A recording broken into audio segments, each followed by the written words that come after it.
For me, I say only crazy people run that long. And we must be crazy as runners, so we're not normal.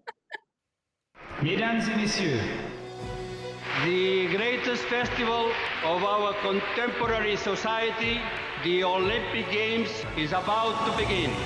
This is going to be close. Oh! They're all completely gassed! They've given it everything on the global bucket! Oh, yeah! Go! Oh!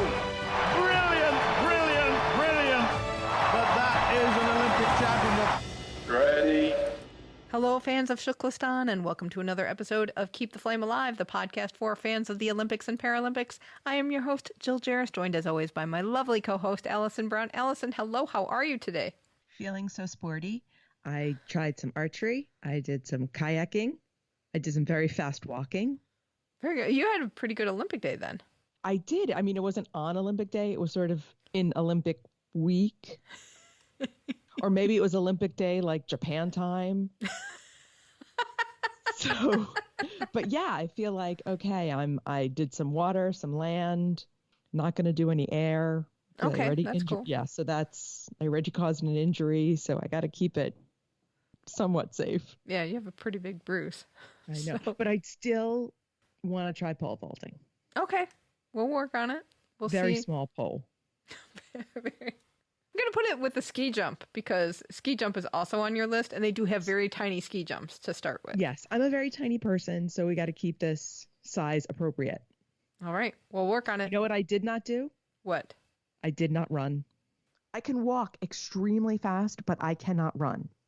Have you thought about race walking? I have thought about race walking because I have the hips for it. I have the flexibility and mobility. I think I'd actually be a really good race walker, but I'd get bored in the middle and be like, squirrel, and something shiny's over there. Right. I would lose focus. Maybe it's good, like you can just get enough penalties to take a little bit of penalty time, and that would shake it up enough in a race. I would never win. I would just be hanging out in the penalty loop, cheering other people on, eating a donut or something.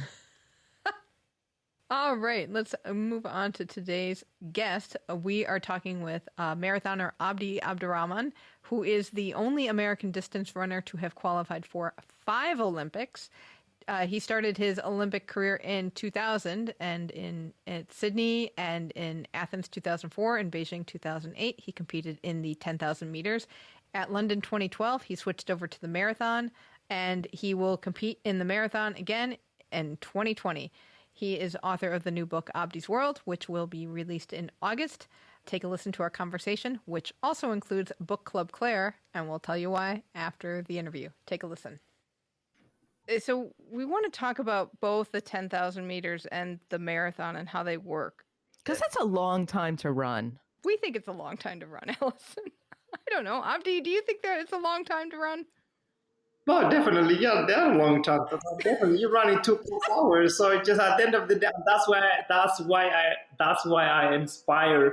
They inspire me, like recreational runners, the people who are not professional runners. They are the one who inspire me because they're the one who run 3+ hours for a marathon, 4 hours, 5 hours, like 3 hours. For me, I respect the more hours that you run. For us, we only run for 2 hours. So just, I think like anytime you run, it only takes, for me, I say only crazy people run that long. And we must be crazy as runners, so we're not normal. And not only do you run a long time each time, you've been doing this a long time. So now I'm a little concerned about your mental health, Abdi. I know. It is crazy though. Yep. Sometimes I even question myself. Like even the first 10 minutes, I question and say, why am I doing this? I say, you can find something else to do much easier than this. But after 10 minutes, I get that runner's high and I say, wow, it's the best place to be. I don't want to be no other place than here and running. That's just life. Tell us a little bit about the strategy of the 10,000 meters, especially now that the track and field trials are on. We've been watching, and there's, it's not just guys running 20 some laps around a track. There's like jostling and a strategy for everybody going on. So tell us a little bit about how you've approached the 10,000. Oh man, that 10,000, I think the trials 10,000, it was one of the best races by the in the trials so far, and I'm biased actually, so I just say that because I'm a distance runner. So please, 800 meter was good too, by the way. So those two races was my favorite races. So yeah, but 10,000 is like at this, and when you get to the trials, no one is running for time. Most of the people are just trying to finish top 3. And if you watch the race, all the guys who have the A standards, they did not move to the front of the race until about 3-4 laps to go. And there's 4 or 5 of them. So it becomes a kicker race and strategy. And that's something. It's not like something that they figure out that day. It's something that they talk about it with their coach, with their strength coaches, everybody. So, and I think it's becoming a kicker race than like a pure race. Is not like, I feel like they just run the first like 5 miles just to prepare themselves to the finish line. And Willie Kincaid and the kid who gets second, I forgot his name, they both run like a 53-second last lap, which is impressive. And I think the US will do something special for the 10K if they can stay until the last lap, which is going to be totally different than the US trials. When you're running, it's how can you pass somebody, especially on the inside? There have been some people who've left holes on the inside, so they've let other runners come up. But like when you're kind of boxed in, how do you get out of that box? You just hope for the best, to be honest. Like, I haven't run the track in a long time, but for me, before it was like, I can get, you won't mind if you get boxed in the first couple laps, like the first 10 laps, 12. You just want to stay there. Actually, it's good to be boxed in sometimes in the longer distance, because like you can just run with people and draft on people instead of being in the front. But you don't want to be boxed in about 3-4 laps to go during the race, because you want to have a open path to the, if you want to make a move, or you just want to have an open path. So for me, usually I try to stay in the front of the race, or just the pack of the leading group. So in case something happened, I can just go outside line or lane 2 and then just start making my move instead of waiting someone to move. So, and sometimes it's very difficult. There's a lot of juggling going on in the race, especially when the race starts sometimes, because that's when the people who doesn't belong to the front, they want to go to the front. They want to be on the camera for the first couple of laps. Just a lot of things goes on. Do you wear spikes for the 10,000? I used to, yes, I did wear spikes. Yep, and I've been spiked many times. Yeah, what's the difference between wearing spikes and is there a feel between spikes and like a regular road shoe? Oh yeah, definitely. The track is a rubber, so you have more grip on the ground. So instead like than wearing the road racing shoes, which is like a flat. It doesn't have any spikes, and you cannot grip on the track, so you cannot run faster. It's much easier to run faster than spikes than the road race shoes. Oh, okay. Marathon shoes. What's up with these Nike Vaporflies? No, they're the best shoes out there. So they save your legs, recovery, everything that you're running fast.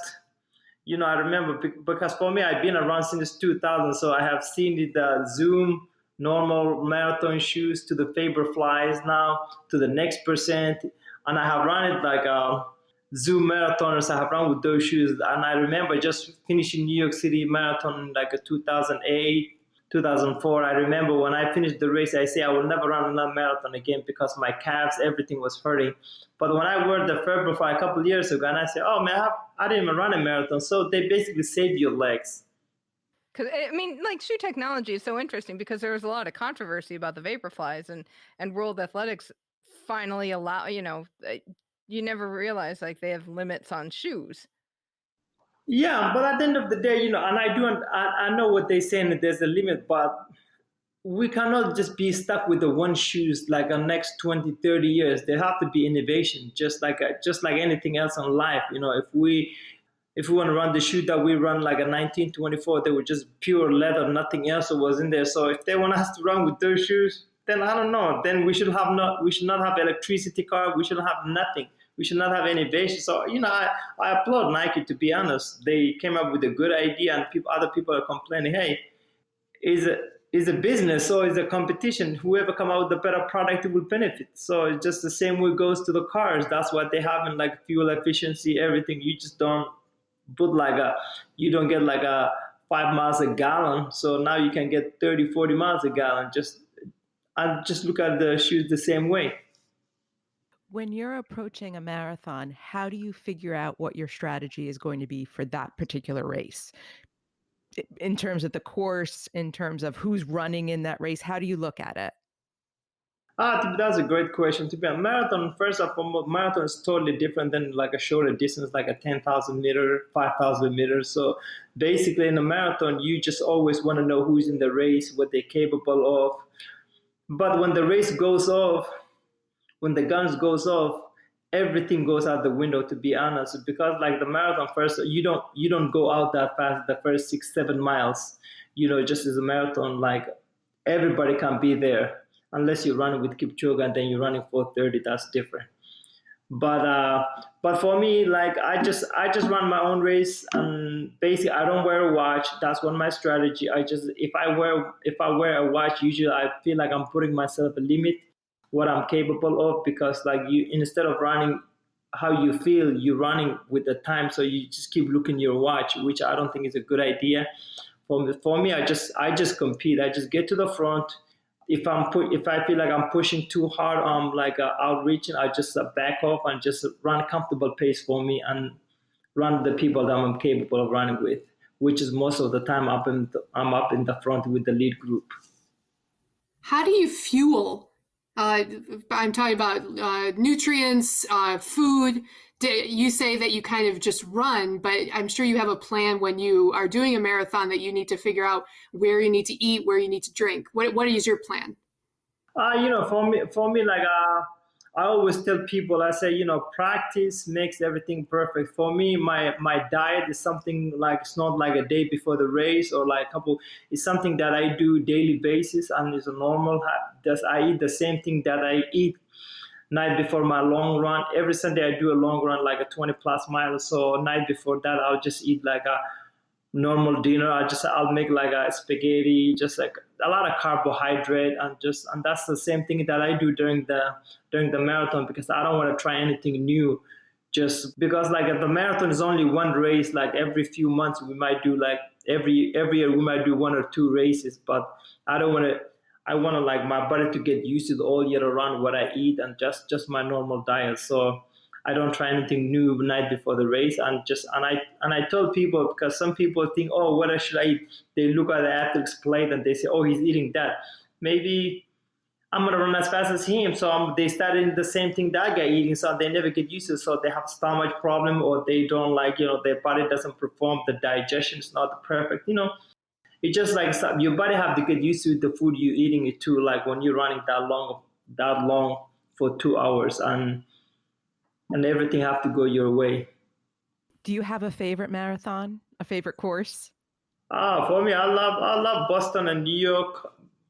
Two my favorite. I love Boston is a great, like it just I call the Boston Marathon equalizer and New York, because people don't run like a London or Chicago. They don't run like a 203 or 204. Just a lot of hills. Is a challenging, and they always bring the strength of the runner. So that's why I do well there. And what are you thinking about the Tokyo course in not Tokyo? Yeah, that course, I have seen it, is a loop. I'm not like, for me, one thing I like, I don't know why it's kind of something that I like to do. I don't like to know about the course. I don't want to think about it a lot.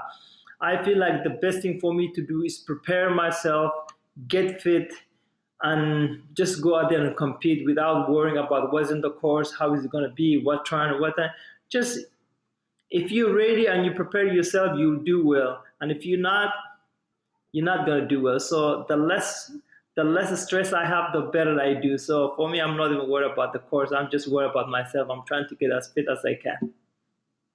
Does having such a long career help you in that, when you know your body and you're running and it's race day and you know how far to push yourself or when to go back or when to chase? Yeah, definitely. For me, running like a 20 plus years, it always helps a lot, just because I know there's so many races that I make mistake, and the people, they say don't make the same mistake twice. So just I don't make that big mistakes a lot of the races, but I just run my own race. So, and also my experience is just I run, and that's the reason I don't wear a watch. I just run how I feel. It just I pace myself, and I know the people to run with, and and I know like where to make my move, where to not to make moves. And I don't get competitive with people until I pass the halfway races. So just they say the first half marathon is not even the race, or the race starts the next half, and that's how I approach. What's going through your head for 2 hours? 2 hours, actually, to be honest, most of the time nothing. Actually, sometimes, and to be perfect, sometimes there's you just thinking about the finish line, so you can't finish line get any closer. And that's when you're not having a good day. So I don't have the best days most, but when you're having a good day, you just nothing goes through your head but just the race. Some races have pace setters. Do they have pace setters at the Olympics? There's no pace setters in the Olympics. It's a pure competition. With the Olympic races, you obviously have many fewer runners just in the environment. I mean, obviously, when you're racing New York and Boston, most of the crowd is way behind you. But does it feel significantly? And of course, now we're not going to even have spectators. But does it feel significantly different in an Olympic environment versus those big marathons? Not actually. Not, to be honest. It just feels the same way because you're running against the same people. Because if you think about it, like a New York or Boston Marathon, they usually have about 100 elite, or maybe they have over maybe 100 to 150 elite, and after the first couple miles, there's only maybe a 20 or 30 guys who are together in the lead group, and that's how the Olympic works usually. They maybe have each country have 3 people, so they will have maybe 200-300 athletes, and after the first 3 miles there would be only 50 or 60 guys who are together, just like a major marathon. So it doesn't feel that much different. Only the difference is going to be the crowd this year, and I hope we're going to have a crowd, the Japanese people, because they love marathon, so they're going to come out. I think. Is there trash talking? Oh yeah, there's a lot of trash. Not really, but I like to talk people, not in the Olympics, but in New York City, or just some of the guys, just during the media day, just you're trying to get out of people's head, just some of the guys who are not if you know their weakness and the thing that they don't like, you just tell them, oh, the race is going to go out so fast tomorrow. Somebody's going to go a 4:30 pace. I say that's the pace they're asking for. So just to mess up with their head, that doesn't work with me, because I don't care whoever runs. So I usually don't watch, and I can tell people who usually think about the pace, how fast, because they usually asking me, how fast you gonna go? What group you gonna go with? And I say, I'm going with the lead group, and they usually just leave me alone. What does your race day look like? What's your ritual? My race day ritual, usually I just wake up in the morning around, maybe the race usually starts at 10, so I'll usually wake up 5:30, just shave my head usually. Just I don't know why, I just shave my head, and then just get my breakfast, and other than that, I don't have any ritual. I should just go to the starting lineup on the bus, just listen to music, relax, just somehow warm up 20-30 minutes before the race. And then when guns, I'm nervous before the guns goes off, before we at the start, I'm super nervous, and that nerves goes away right after the first, even the 400 minutes, I'm just back to normal. And because that's usually happens when I'm about to do well. So when we're watching the marathon on TV, other than somebody's ahead, somebody's behind, how do we know that a runner's having a good day or a bad day? Oh, you can tell them the face expression, and it depends what point of the race. If the race is in a 22-mile mark, and someone is way behind, and you can always tell the guy in the front, the one who's leading, is having a good day, even though marathon, anything can happen, 23 to 26.2 miles, anything can happen the last 3 miles. So you just if they're close to each other, you just never know who's going to win until someone crosses that finish line. So because a lot of people collapse the last mile, or just even 800 meters to go. People usually just break down. They cannot even run anymore, barely moving, and they get passed many times. In the 10,000 meters, you're running on a track. There's nothing in front of you. But when you're running a marathon and you're in that lead pack, or even in the packs behind, there's usually a car with a bunch of people with cameras trained on you. Is that at all distracting, or are you just able to get past that and just focus on the course? You can just focus on the course, and that sometimes helps though. If you're leading the marathon and about 2-3 miles to go, and the lead car is in front of you, so you're just trying to get as close as you can to the lead car, maintain, so you can drift on the lead car. So yeah, sometimes it helps. That is news I did not know. That's great to know. I'm just imagining the drafting on the lead car. Like, are we going to have to adjust for that depending on what the car is? London was not a great experience. Tell us a little bit about what happened. London was one of those races I just totally forgot about it, and just I left everything in London. I didn't want to even think about it. It was a difficult time for me. I get injured right when I get there. I have a knee problem, but I tried to run it, but I made it to the halfway. I just couldn't run with pain. So sometimes they say in the marathon, I came in a really good shape, but I was not healthy. Sometimes they say you should come in like a 60%, 70% shape with a healthy body. So I was like 190% shape, but I was not healthy. So I have a knee problem. I was DNF. It was one of the saddest days, but that's past, and it just happened. It's just injury, something that we all deal with as an athlete. When it kind of piggybacking on that, one of the things you talked about in your book that I really thought was a good message was, for younger kids, you don't have to run so far so fast. Your body's still developing, and how you listen to your body, and maybe you take off longer times or take more rest in order to be healthy, and that's really helped with the longevity you've had. Yeah, that's true. Just for me, I wasn't a high mileage guy when I was in college, and that's when I started running in college. So I wasn't high mileage. I wasn't doing like 120 plus miles a week, and I was doing 60, 50 miles a week when I was in college. Even when I became a professional, the first few years I was running the track, I was doing 80 miles, and now these days you see the kids who are doing like 100 plus miles. They're not even a marathoners. They're 5,000 meter, 1,500 meter runners. You know what? You will have a great career, but your career will be great for a few years, but you will never have a longevity. And for me, I want to have a long career, and I enjoy running too. And if something happened to me, if I'm having any problem with my body, or just I'm not feeling well, or just something's achy, instead of just pushing through, be like that macho man, just say nothing's gonna fall, I'm the toughest guy. No, I just let my body recover, because you're not a machine, because you're a human being, and if something is hurting, it's your body telling you, hey, you're pushing too much or something's wrong. So the best thing to do is just to take a time to recover. You will come back stronger than ever, instead of being like a 5-6 weeks, or it doesn't matter how long, however take you to recover injury.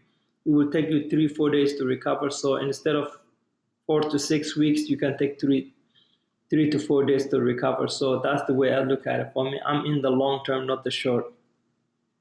When you think about your race year, how many marathons do you like to do? I like to do 2 marathons a year. That's plenty. Because 2 marathons is a lot too, because 2 marathons is just the races. But to get ready for those 2 marathons, you have to train like 4 to 5 months each of them, and you're doing like 100 miles. So that's a lot on your body. Just imagine doing 3 or 4 marathons. Your career, instead of lasting like a 20 plus years career, you'd be having like a 10 plus years. And that happened a lot. I won't call any names, but you see a lot of people who came after me and retired way before I even make my 2nd, 3rd, 4th Olympics. Forget about the 5th. So these people who do like 50 marathons in 50 states in 50 days are just really crazy. That's a difference. I wouldn't call them crazy, but it's just a different kind of people. So I'm talking about the elite level. Those people, they do. Okay. Yeah, those people do those kind of marathon, but they don't do like 120 plus miles a week to train for it, and at the same time do like a marathon each week. So for them, they probably do 50, 60 miles, and they do a marathon a week. For me, I do marathon almost every weekend. 20 plus miles every Sunday. I do a long run. It's not as fast. It's only like maybe 20 seconds slower than marathon pace. I'll be the one to say it. That is a lot of running. But let's be honest, it only takes, 2 hours for you to do 20 plus miles. For some of us, it takes a lot longer. So it's just like a normal early morning run. No big deal. Yep. Yeah, this morning I went for 12 miles, and it took me like 2 hours and 7 minutes. So, no, 1 hour and 7 minutes. There we go. I had a question about your competitors in Tokyo / Sapporo. Let's say, who are you looking to be in that lead pack with? I know Eliud Kipchoge is the current world record holder. Galen Rupp qualified for the marathon as well in the United States. Who are you looking to be in that pack with? Oh my God, I'm looking for everybody, to be honest. All the athletes who made it to Sapporo are the best in their country, and that's the athlete that you want to be with. So to be honest, I'm looking seeing to all the athletes who are going to be there, and I think it's going to be an amazing race. And just I want to get to the front and see what I'm capable of. But I'm not going to take anyone lightly, because I know if you count someone out, what they're capable of doing. Because I was one of those people. Sometimes when people say, "Oh, Abdi's done, he's not going to be able to do it," but hey, I accomplished my goals. There's a lot of people who are like me, and people are counting me out. There's people like, from Uganda. He was the Olympic champion in 2012, so he's going to do great things. There's a lot of people. I'm seeing everybody. You've been training with Mo Farah. Is he qualified to go to the marathon? No, he's doing the thing. Okay, that I didn't know what they were doing in Great Britain. So, but you have been training with him in Ethiopia. How has that been? That's been great. Just sometimes, man, it was the best training camp, because it's in 9,000 above sea level in Ethiopia, less distraction, and group of guys who have the same goal, who have the same thing that you wanted. Yeah, it just is the best motivation athlete could ask for, training the 4-time Olympic champion. We're trying to get one medal, but he has a 4 gold medal, so that's amazing. So that's kind of, they say if you want to be successful, surround yourself with successful people, so you learn from. So that's what I try to do. Do you have to call him Sir Mo? Oh yeah, we call him Sir Mo. He doesn't like it, but we call him Sir Mo. So yeah, it's funny. Sometimes we go to eat, we go out to the restaurant, and we just say, "Hey, Sir Mo Farah," and people just look at it. And a lot of people recognize him. So even sometimes he wears his hoodie, and then we say, "Sir Mo Farah," and everybody would just stand up and say, "Sir Mo Farah's here," and he doesn't like that. Thank you so much, Abdi. You can find Abdi on all socials at Abdi Runs. We will have links to those in the show notes. You can pre-order his book at solsticepublishing.com. It will be out in August. Book Club Claire was on the interview with us because this book will be one of our 2022 book club selections. It's a really fun read, so we thought you all would enjoy it as well. So you can order it now for a pre-release, or if you want to wait till 2022 or put it on a, gift wish list or something, we won't falter that either, but know that that's coming down the horn.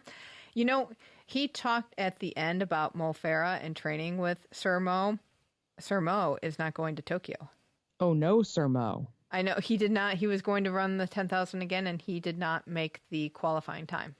And that's been something that's a little confusing. They have Olympic standard times that you have to meet. So even if you won your national trials but did not have the Olympic standard, you have until a certain date to make that standard. And I think that that's right around now. And if you don't make that time, you don't get to go. And that came up in the U.S. swimming trials in some of the distance speeds, because there were people who finished lower in the trials, but because they had made the standard in some other event, are the ones who are going. That makes sense. And there were, at track and field trials, there were runners who ran races again in order to get that standard.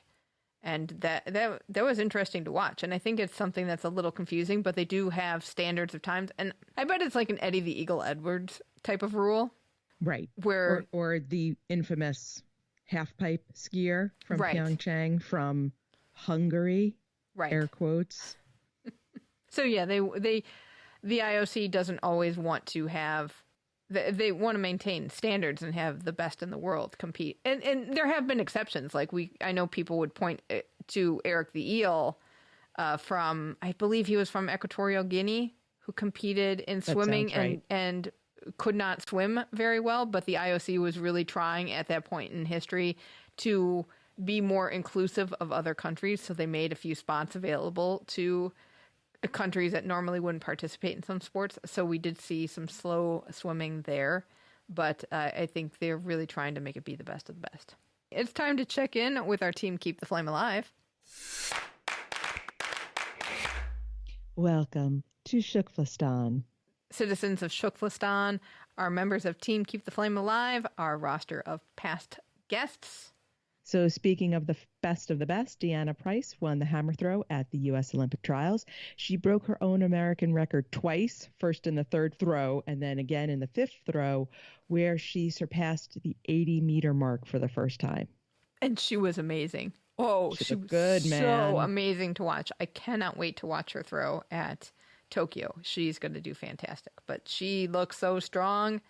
Jordan Gray, our decathlete, she ended up competing in the heptathlon and she finished 11th. She was pleased with her performance. She said on social media she'll be back to compete for 2024. Tony Azevedo will be part of the water polo broadcast team on NBC.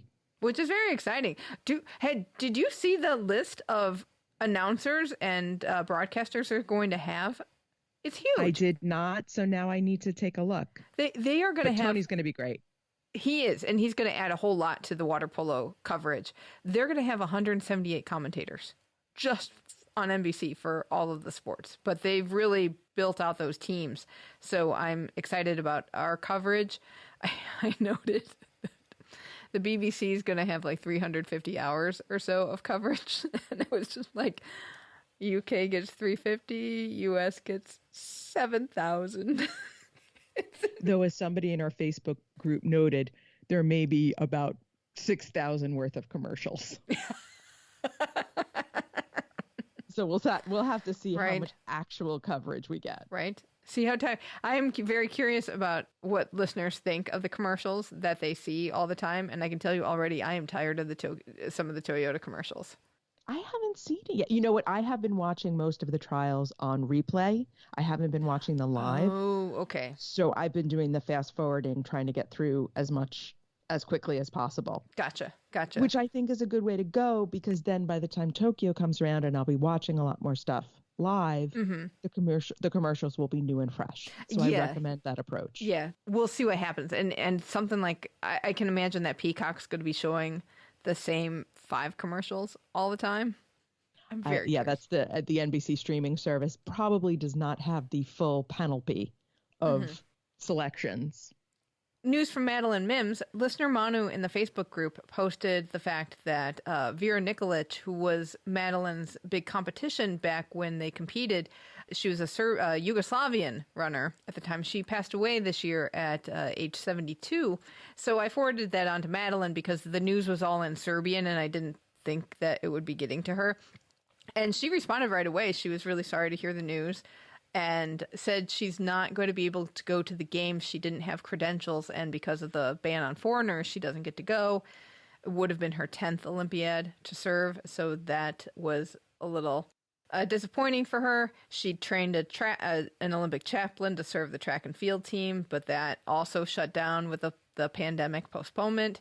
They've sent gift bags to the track and field trials for those who made the team and the coaches and the managers, and so they said during the games, video clips from Olympic alumni will be posted on social media for them in support of their athletic endeavors. And they'll have 3 Olympic alumni chaplains on call via WhatsApp for prayer and counseling and listening. So it's nice that they've been able to figure out ways to offer those services, even if they can't be there in person. John MacLeod won an honorable mention at the 2021 Hollywood New Directors Film Festival for his documentary Conviction, the Steve Gentner story, which we have talked about and screened and absolutely adore. So congratulations to John. Yes. Bunch of news on Tokyo.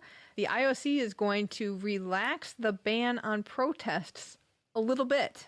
So this was reported by Inside the Games, and the IOC is set to relax some of this complete ban they had on athlete demonstrations. So they're talking about granting athletes permission to demonstrate, including raising a fist or taking a knee at certain times and in certain places before their competition at the games. So this could be like when players line up to be announced or walk into the arena or are introduced on the platform prior to their events. They still would be banned from protesting or demonstrating on the podium at the games, but this is kind of a shift from Rule 50, which is kind of interesting that they're backing off a little bit. Well, it makes sense because their whole stance has been it doesn't belong on the field of play. We don't want it to interfere with the competition, and we don't want it to interfere with other athletes or take away those athletes' moment in the sun. So if it's just the introductions, will that work? Will that appease? That's a good question, but that is a moment in introductions. That is a moment when the spotlight is on that athlete in particular. No, I would say not necessarily impacting other athletes who did not ask to be impacted, say on a podium. And it'll be interesting to see, especially do you end up then with more protests? Because podium is, there are 3 people there. There's only 3 people who could potentially protest. And now you've opened it up to everybody, in a way. Yeah, in a way. It'll be interesting to see how many athletes do something and see if this is we just want the right to be able to speak freely and demonstrate, or if getting the right causes a lot more protests and there's a lot more unrest that we see in the world that needs attention. It'll be, between this and all the COVID things, those are absolutely being set up to be the 2 big stories. Right. Not the heat. Oh, we'll talk about the heat too. Making a U-turn, Japan will now allow babies of breastfeeding mothers to travel with their moms. So this is a good thing because several athletes were faced with this impossible choice between leaving their children in order to compete or not being able to bring their child and having to come up with another feeding source because so many people prefer to breastfeed their children. This included American marathoner Alafine Tulimak, soccer star Alex Morgan, and Canadian basketball player Kim Goucher. This is a good sign. What I'm wondering is, okay, if the babies get let in, who comes in to take care of the babies while mom's working? That's a fair question, though I assume there will be staff with those teams that will have that role, possibly. We'll have to see how, big teams like the U.S. and Canada will make it work. It'll be interesting to see how smaller teams who don't have as much support personnel, will they create a role for dads that all of a sudden are now trainers to actually be. But I mean, if you're a breastfeeding mother and you're going to be away from your baby for more than 12 hours, you're going to end up not being a breastfeeding mother anymore. Right. So this was a significant ask of mothers. And the fact that this was even an issue was ridiculous. I agree with you. This should have been taken into consideration, especially since also this games is going to be the games of the moms. So many women who are mothers have qualified. And Serena Williams pulled out. She's no longer breastfeeding. Her daughter is older, but clearly because she didn't want to be away from her daughter for 2 weeks. Mm-hmm. Mm-hmm. That's hard. And note to Paris 2024 or even Beijing 2022, Olympic Village daycare. Absolutely. I mean, you've got dads too. I mean, it's not just the mothers. I mean, mothers obviously have that physical, breastfeeding mothers have the physical question, but there's a lot of parents competing. These careers are going on longer and people are figuring out you don't have to give up one for the other. I also think that Olympic daycare would be fun. Can you imagine all those kids just have races and climb things? I was just going to say the running around would take on a whole new meaning. You could just have Usain Bolt, monitoring the kids because he's the only one who could keep up with them. Can you imagine? And within like 5 minutes, he'd have all of them doing that Usain Bolt hand thing that he always did after his races, where he just makes that pose. Well, he's a dad too now. He knows what he's doing. Exactly. Oh, hey. Have to throw that into the middle of the Tokyo 2020 update because Colombia has just lost 5 of its 8 places that it earned for the weightlifting competition due to multiple doping violations. Colombia was only one of 3 nations alongside China and the U.S. to qualify the maximum 8 athletes for Tokyo, but now they can only send 3. And this is rough for them because weightlifting is Colombia's top sport in terms of medals won. So apparently those 3 athletes will not only receive a COVID test in the airport, they will also have to pee in a cup. I wonder just how the ITA, all the testing agencies are just looking at people like, okay, well, we're looking at you. And this is not good news for weightlifting because we already know they're on the outs. And it's like, and some other news came out today about the International Weightlifting Federation, how they said no to constitutional reforms. And it's just like they're poking at the IOC, forcing them to take the hard stance. And we all know the IOC loves to take a hard stance. I really would not be surprised if this is the last time we see weightlifting in the Olympics for a while, which would be very sad for clean athletes and clean organizations who participate. Happier news. Yay. Give me some happy news. Torch relay is coming to Tokyo. Well, I don't even know if this is happy because the torch relay is coming to the Tokyo prefecture on July 9th, except for the Kyoto News reported that the first 8 days will be off-road. They're going to be off-road for another week before the torch will actually make it to the streets because of COVID. Okay, that was not the happy news I was looking for. Try again. This I thought was really cool. Kyoto News also reported that every time a Japanese athlete wins a gold medal at the Olympics or Paralympics, a mailbox is going to be replaced by a golden mailbox with the little Tokyo logo on it. And it will be put in a location linked to that athlete. So it could be in their hometown, it could be at their training base, but that's what will be one of the commemorations that will be there for a long time. I love that. Much better. I love that idea. And then the International Paralympic Committee named its refugee team. They will have a 6-member team, 5 men, 1 woman, competing in athletics, swimming, canoe, and taekwondo. They will compete under the IPC flag, and they will march in first at the opening ceremonies.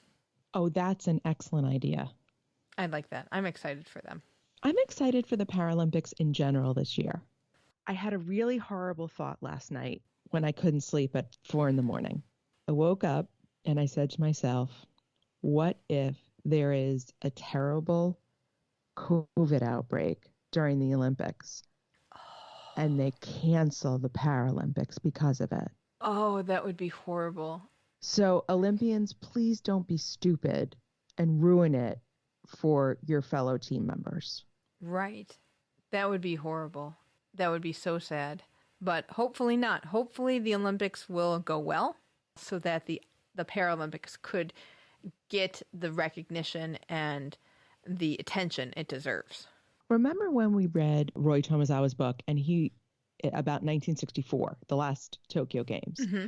And he spoke a lot about how when the Paralympics came to Tokyo then, it really changed how the Japanese viewed disabilities, and also how internationally the view of disabilities changed and what people were able to do. And I feel like the Paralympics are at a tipping point to say they're equal to the Olympics. They deserve recognition. These athletes are amazing. So I feel like, again, the Tokyo Paralympics can change how people view disabilities and view disabled athletes. So don't screw it up. Right. And we kind of saw one of those tipping points at London with so many fans. And I think Rio's organizing committee having some financial issues, and that took away some of that momentum that London built. But I think if we look at Tokyo going into Paris, going into LA, 3 very strong host cities that were set, if all goes well at Tokyo, it just sets it up for a much stronger Paralympic movement and more awareness and hopefully participation in the Paralympic movement. Which is the key. All right, so that's going to do it for this week. Let us know what you think about running marathons. Email us at flamealivepod@gmail.com or call or text us at 208-352-6348. That's 208-FLAME-IT. We're Flame Alive Pod on Twitter and Insta, and keep the Flame Alive podcast group on Facebook. On Monday, we'll have another show for you with author Jeremy Fuchs, who has written the new book, Total Olympics. So as we go out to music by Mercury Sunset, thank you so much for listening, and until next time, keep the flame alive.